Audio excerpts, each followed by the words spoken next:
Day 159. God at the center exchanges everything, so that those who live might no longer live to and for themselves, but to and for Him who died and was raised again for their sake.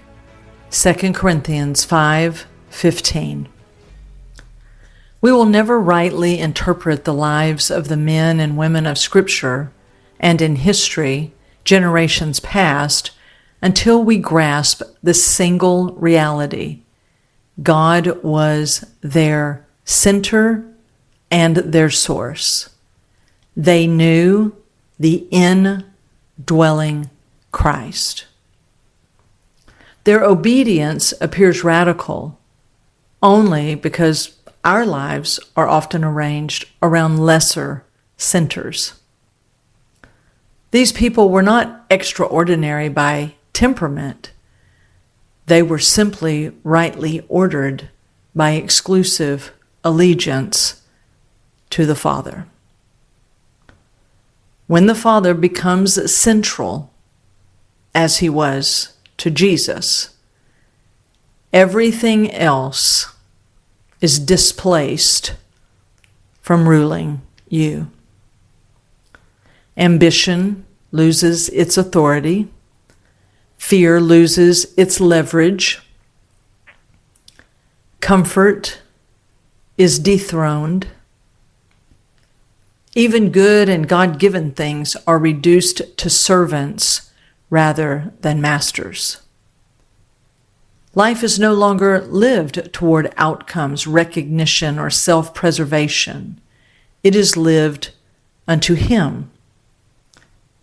We can become those, rather than living results-oriented, we live Father-oriented, and all the results are from Him and for Him.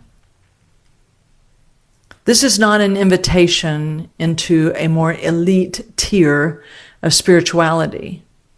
Scripture knows nothing of such categories.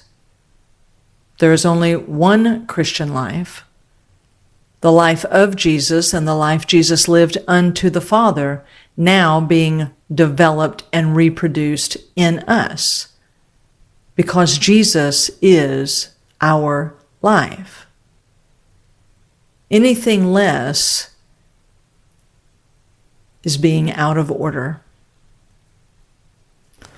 We often attempt to follow Christ while still retaining the right to live for ourselves. Yet the gospel does not offer self-improvement. It announces the transfer of ownership. Those who live no longer belong to themselves. The cross settles that question decisively.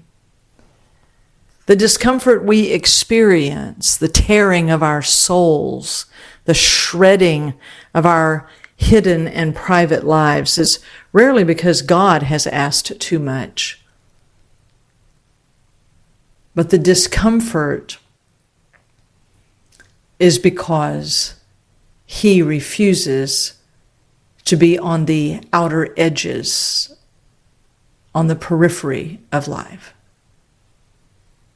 For He will not orbit our lives. He demands the center. We must eventually ask ourselves, what truly governs our decisions when obedience is costly? Whatever answers that question already sits at the center. God does not negotiate for position. He does not bribe. He does not pamper. He does not spoil. He does not beg. He reveals Himself as life, love, Lord, and waits for our decisive response.